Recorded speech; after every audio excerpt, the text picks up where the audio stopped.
नमस्ते प्यारे बच्चों, स्वागत है आपका रामरूप शर्मा चैनल पर। और मैं हूं रामरूप शर्मा। बच्चों मुझे आज फिर एक वीडियो लानी पड़ी और वीडियो लाने का जो कारण है वो है 23 तारीख का टाइम्स नाउ का जो आर्टिकल है जो दोबारा दिया है। टाइम्स नाउ ने स्टार्टिंग की थी, है ना, उसको फॉलो किया था टाइम्स ऑफ इंडिया ने, ठीक है। और अब टाइम्स नाउ ने दोबारा से पलटी मारी है। मैं उनके पूरे आर्टिकल को अच्छे तरीके से आपको पढ़ाना चाहता हूं। सभी बच्चे ध्यान से अच्छे तरीके सुन लें, क्योंकि ये जो मेरी वीडियो देख रहे हैं ओब्वियसली ऑलमोस्ट ऑल स्टूडेंट ही देख रहे हैं, और खास तौर पे वो बच्चे देख रहे हैं जो एस्पिरेंट है जेई के लिए, जेई देना चाहते हैं या नेक्स्ट ईयर देंगे या फिर वो दे चुके हैं या ड्रॉपर है, ठीक है। तो ये वीडियो बनाने का जो कारण है वो ये नहीं है कि मैं आपको ये कह रहा हूं कि आप पढ़ाई बंद कर दें, पढ़ाई आप जरूर करते रहें, लेकिन जो वास्तविकता है, जो सच्चाई है, वो आपके सामने लानी बहुत जरूरी है। सच्चाई भी अगर नहीं आए तो अगर कोई आर्टिकल किसी तरीके से ऐसे ही लिख दिया गया है तो उसे समझाना मेरा आपको फर्ज बनता है। पढ़ते जरूर रहे बच्चे, किसी भी वर्स्ट कंडीशन के लिए आप तैयार रहे, लेकिन अगर आपको सच्चाई पता लग जाएगी तो आप 90 परसेंटाइल को 95 भी कर सकते हैं, 80 को आप 90 भी पहुंचा सकते हैं, 95 को आप और ऊपर भी ले जा सकते हैं। और जो बच्चे ये सोच रहे हैं कि भाई अभी तक हम प्रिपेयर्ड नहीं है, तो भी वो चांस ले सकते हैं। चांस लेना चाहिए बच्चों।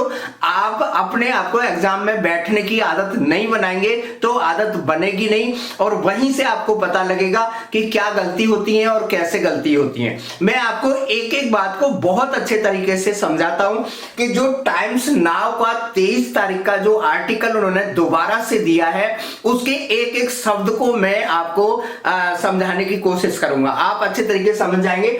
सबसे पहले टाइम्स नाउ ने लिखा है कि श्योरसिस, तो सबसे पहला शब्द तो यहीं पर है कि श्योरसिस क्या चीज होती है। देखिए, एनटीए कोई छोटी चीज नहीं है। आपने धर्मेंद्र प्रधान का नाम सुना होगा, है ना, पिछली साल आपने पोखरियाल जी का नाम सुना होगा। तो ये श्योरसिस कोई चलते फिरते या सड़क पर जाने और आने वाले लोग नहीं है जो लिखा है उन्होंने श्योरसिस। अच्छा, श्योरसिस भी कौन है, ठीक है ना, क्लोज टू एनटीए ऑफिशियल, मैंने यहां पर लिखा भी है, दूर के रिश्तेदार। अब आप सोच के देखिए, अगर कोई दो बच्चों की लड़ाई हो जाती है और उसने कहा भाई तूने मेरे को ऐसे क्यों कहा था, कि मेरे को तो उसके दोस्त ने कहा था ताकि उन्हें कोई परेशानी ना हो और उनका एक बहुत अच्छा न्यूज छप जाए और सभी लोग उसको फॉलो करने लगे, तो मुझे आश्चर्य हो रहा है। तो क्लोज टू एनटीए ऑफिशियल्स, ठीक है ना, ध्यान से समझे इस शब्द को। एनटीए के ऑफिशियल नहीं, एनटीए के ऑफिशियल के जो क्लोज है यानी कि दूर के रिश्तेदार। समझ आ रहा होगा। सबसे पहली बात आप ध्यान से समझ ले। दूसरी बात उन्होंने कहा है कि जो एनटीए प्लानिंग कर रही है, ध्यान से समझना बच्चे, है ना, जब स्कूल का टीचर या कोई भी क्लास का आपका टीचर वो ये कहता है कि भाई तूने ये क्वेश्चन क्यों नहीं किए, तो सबसे अच्छे बचने का तरीका होता है कि सर जी मैं करने लग रहा हूं, मैं कर रहा हूं, मैं करूंगा, चल रहा है काम चल रहा है। तो आप देखें, शब्दों पर जाएं आप, क्योंकि वो कहेंगे भाई देखो हमारा आर्टिकल पढ़ो, हमें क्या पता तुम कैसे पढ़ते हो इससे। तो प्लानिंग किसके लिए प्लानिंग कर रहे हैं, 2 अटेम्प्ट के लिए प्लानिंग कर रहे हैं बच्चों। प्लानिंग 4 अटेम्प्ट के लिए की जाएगी, 2 अटेम्प्ट के लिए प्लानिंग क्यों की जाएगी यार, एक बात बताइए। बड़े काम के लिए प्लानिंग की जाती है या काम को रिड्यूस करना है तो उसके लिए प्लानिंग की जाती है। अगली जो बात तो मैं कह रहा हूं, यानी कि आप यहां पर ये सोच सकते हो कि इसका मतलब है दूर के जो रिश्तेदार हैं, जो एनटीए इतने बड़े ऑफिशियल्स होते हैं, जिसमें आप सोच रहे होंगे धर्मेंद्र प्रधान जी जो है या लास्ट ईयर जो पोखरियाल जी थे, ऐसे ऐसे लोग उस कमेटी में बैठते हैं। वहां पर इन्होंने एनटीए में सेंधमारी कर दिया है और वो भी दूर के रिश्तेदारों ने कर दिया है, ये फिर भी बच जाएंगे। अगली बात पर मैं आ जाता हूं। उन्होंने कारण दिया है कि जो एग्जाम है वो या तो 10 अप्रैल से पहले खत्म हो रहे हैं या फिर जो है 15 अप्रैल के बाद शुरू होंगे। ये बात पता नहीं किसने इन्हें बता दी है। देखिए, यूपी बोर्ड ने डेट शीट अभी डिक्लेयर नहीं की है। सीबीएसई जो सबसे बड़ा बोर्ड है उसने डेट शीट डिक्लेयर नहीं की है। और मैं आपको एक जानकारी और दे दूं कि वेस्ट बंगाल बोर्ड का 10 तारीख को भी पेपर है मैथमेटिक्स या फिजिक्स का, और 14 तारीख को भी पेपर है। उसकी इन्हें कोई चिंता नहीं है। क्योंकि वो तो दूर के हैं। ये तो बात केवल ना दिल्ली या उसके आसपास की बात कर रहे हैं। तो देखें ये कितना गलत स्टेटमेंट आपको हो सकता है। मैं बच्चों ये नहीं कह रहा कि मैंने सेंधमारी की है, लेकिन मैं इस सेंटेंस को आपको दिखाना चाहता हूं कि या तो एग्जाम जो है ना, बीच में आईपीएल चल रहा है, बीच में 5 दिन की छुट्टी हो गई, मतलब 10 अप्रैल से या तो पहले होंगे और 15 अप्रैल से या तो बाद में होंगे। जो बच्चे वेस्ट बंगाल के या दूसरे बोर्ड के हैं शायद वो अपने आप भी सोच लेंगे, क्योंकि कुछ बोर्ड्स ने अपनी डेट शीट दे दी है। तो 10 को भी पेपर है बच्चों और 10 तारीख को एनडीए का भी एग्जाम है बच्चे। ये चीज भी मैं आपको और बता दूं क्लियर, वैसे मेरे से पहले आपको पता होगा। तो 10 अप्रैल से या तो पहले पेपर है या तो 15 अप्रैल के बाद पेपर है। ये एनडीए को नहीं पता, एनटीए को नहीं पता, ये इनको पता है और इनके रिश्तेदारों को पता है। ठीक है, चलिए अगली बात पर आते हैं। तो इसका मतलब है कि जो पहला अटेम्प्ट है वो इसी बीच में चुपचाप से हो जाएगा भाई। ठीक है ना, इसी बीच में पहला अटेम्प्ट चुपचाप से हो जाएगा, यानी कि किसी दूसरे बोर्ड की कोई औकात नहीं है। केवल इनके रिश्तेदारों की पता है, जो भी कुछ पता है, और वो अंदर घुस गए और वो चीज वहां से निकाल के ले आए और चुपचाप उन्होंने जो है टाइम्स नाउ को बता दी है और किसी को नहीं बताई। चलिए अगली बात जो करते हैं वो है रजिस्ट्रेशन 1 मार्च से शुरू होगा। ठीक है, यहां तक मेरा ख्याल है कि अब थोड़ा सा वो अपनी बात पर आ गए कि यार 23 तारीख तो खत्म हो गई, कल 24 तारीख हो जाएगी, तो ऐसा करते कि 1 मार्च कह देते। ठीक है ना, जबकि देखिए कभी भी कोई भी सोर्सेस अगर बताएगा तो वो रेंज बताएगा, कभी भी कोई पर्टिकुलर डेट नहीं बताई जाती है। अगली बात देखें बच्चे, पहला अटेम्प्ट आपका इन्होंने कराई दिया 14 अप्रैल तक, और उसके बाद में जो दूसरा अटेम्प्ट होगा वो बहुत मजे में होगा, यानी कि कभी खुशी कब गम, यानी कि उल्टा बोल दो इसे, कभी गम कभी खुशी। कहीं तो उन्हें इतनी जल्दी है कि उन्हें बोर्ड से पहले एक अटेम्प्ट कराना जरूरी है, क्योंकि फिर जो है ना फिर क्या हो, शुक्ल पक्ष की जगह कृष्ण पक्ष हो जाएगा और फिर सारे काम बिगड़ जाएंगे। अगर 2 ही अटेम्प्ट कराने हैं बच्चों, तो मैं आपको साफ बता दूं कि अगर 2 अटेम्प्ट कराने होते तो एनटीए बड़े आराम से कहता कि भाई पहले आप बोर्ड दें, क्योंकि देखिए एनटीए का जो उद्देश्य है ना स्कूलों के लिए, वो बच्चों को फैसिलिटी प्रोवाइड करना, बच्चों को कन्वीनियंस रेट देना, बच्चों को सुविधा प्रोवाइड करना और बच्चों से अच्छा आउटपुट लेना है, ना कि बच्चों को परेशान करना या बच्चों के ऊपर ब्लास्ट करना।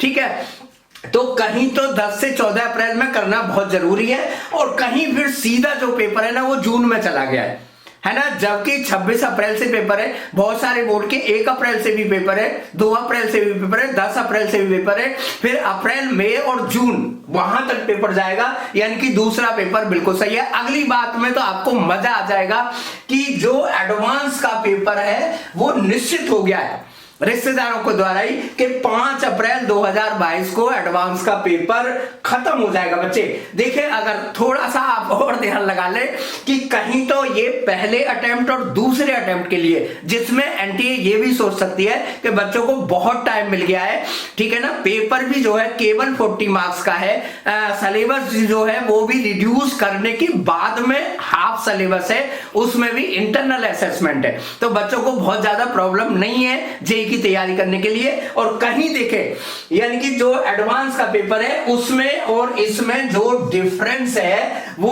केवल और केवल 20 दिन का डिफरेंस है, जबकि आज तक की हिस्ट्री में जेईई मेन के बाद सदैव ये जो पेपर है या तो 30 दिन या 40 दिन का डिस्टेंस यहां पर जरूर होता है। तो इन चीजों की आप कह सकते हैं कि हद पार हो गई। और बच्चों अगली हद, अगला मजा तो आपको जब आएगा जब उन्होंने कहा है कि एलिजिबिलिटी जो है एडवांस के में अपीयर होने की या क्वालिफाई होने की जो एलिजिबिलिटी है वो 50% को रिमूव कर दिया गया है। अच्छा है 50% लिख दिया, मेरे को लगा कहीं 33 भी लिख सकते थे, यानी कि 33 भी नहीं है तो बोर्ड चाहे फेल कर दे, पर हम कुछ भी नहीं कह रहे बच्चों। ये 50% नहीं है, आपको पता होगा। और बहुत सारे बच्चे पूछ रहे हैं इस क्वेश्चन को कि सर जी 75% का क्राइटेरिया है या नहीं है, यानी कि बच्चों 75% 75% का क्राइटेरिया बिल्कुल नहीं है, ना तो ड्रॉपर के लिए है, यानी कि 2022 के ऑनवर्ड कोई 75% का क्राइटेरिया नहीं है। मैंने आपको 2-3 दिन पहले भी बताया था कि शायद ये सदा के लिए रिमूव हो जाएगा, क्योंकि 2023 से तो बच्चों आपको पता है न्यू एजुकेशन पॉलिसी आ जाएगी, उसके अकॉर्डिंग पूरा क्वेश्चन पेपर का स्ट्रक्चर भी बदलेगा और पूरी की पूरी प्लानिंग चेंज होगी। ठीक है, ये तो सब चीजें इसी के लिए। तो अब आप इन सब बातों के बारे में सोच सकते हैं। मैंने यहां पर इनके लिए आपको समझने के लिए बहुत अच्छे अच्छे शब्द भी दे दिए, अगर आप समझ सके तो। दूर के रिश्तेदार, है ना, एनटीएमएस हमारी प्लानिंग को पता लगा लिया और परफेक्ट डेट पता लगा ली बच्चे, यानी कि उनसे कहा कि जी तुम रुक जाओ, पहले हम 15 दिन पहले हम बोल देते हैं तो बढ़िया रहेगा, हमारा नाम हो जाएगा। और जो है 2 मंथ का गैप, 2 मंथ का गैप पहले और दूसरे अटेम्प्ट में, और फिर आईआईटी क्योंकि बहुत छोटा सा पेपर है तो उसके लिए गैप की बिल्कुल भी कोई जरूरत नहीं है। और भाई ऐसा करते हैं क्योंकि जेईई मेन में चाहे कोई क्वालिफाई हो या ना हो, लेकिन हम उससे आईआईटी का पेपर जरूर दिला लेते हैं। जबकि आईआईटी की जो ऑर्गेनाइजेशन है, आपने अगर आईआईटी के बारे में सुना हो, पढ़ा हो तो आपको पता होगा कितनी वो रिजिड तरीके से चलते हैं, क्योंकि वो कह रहे हैं भाई हमें आईआईटीएन बनाना है, आईआईटीएन बनाना है, यानी कि हम परफेक्ट बच्चा वहां से उठाएंगे। तो इन सब बातों को सुन सकते हैं, समझ सकते हैं। बच्चों मैं एक ही बात बताना चाहता हूं कि जो एनटीए है वो इतनी बड़ी ऑर्गेनाइजेशन है, इतने बड़े लोग हैं, यानी कि इतने बड़े एजुकेशनिस्ट हैं, वो ऑलवेज स्टूडेंट के लिए यानी कि एस्पिरेंट के लिए फैसिलिटी प्रोवाइड करेंगे, कन्वीनियंस प्रोवाइड करेंगे, और साथ ही साथ उनका अच्छा चाहेंगे, और साथ ही साथ ये चाहेंगे कि ये जो इतना बड़ा एग्जाम है जेईई का, उसमें क्रीम बच्चा फिल्टर होके आए और अच्छे बच्चे फिल्टर होके आए। लास्ट ईयर 4 अटेम्प्ट का जो प्रोग्राम था बहुत सक्सेसफुल गया था, बल्कि मैं तो एनटीए को बहुत बहुत धन्यवाद कहना चाहता हूं कि इस कम से कम 20% स्टूडेंट बच्चे, जितना मेरा एक्सपीरियंस है, ऐसे होते थे जिनकी प्रॉपर तैयारी होती थी, लेकिन कभी बीमारी की वजह से, घरेलू प्रॉब्लम की वजह से, ट्रांसपोर्ट की वजह से, सिंगल अटेम्प्ट, एक दिन का अटेम्प्ट होने की वजह से वो बच्चे रह जाते थे।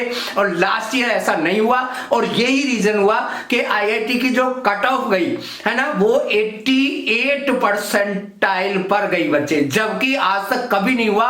अदरवाइज ये जो कट ऑफ है, कभी आपने सुना हो अपने बड़े भाई बहनों से सुनना, तो वहां पर आता था 95 नंबर पर, कभी 92 पर, कभी 100 पर, कभी 105 पर, कभी 110 पर, है ना। और वो परसेंटाइल 88 परसेंटाइल, यानी कि 87.6 समथिंग कुछ ऐसी गई थी।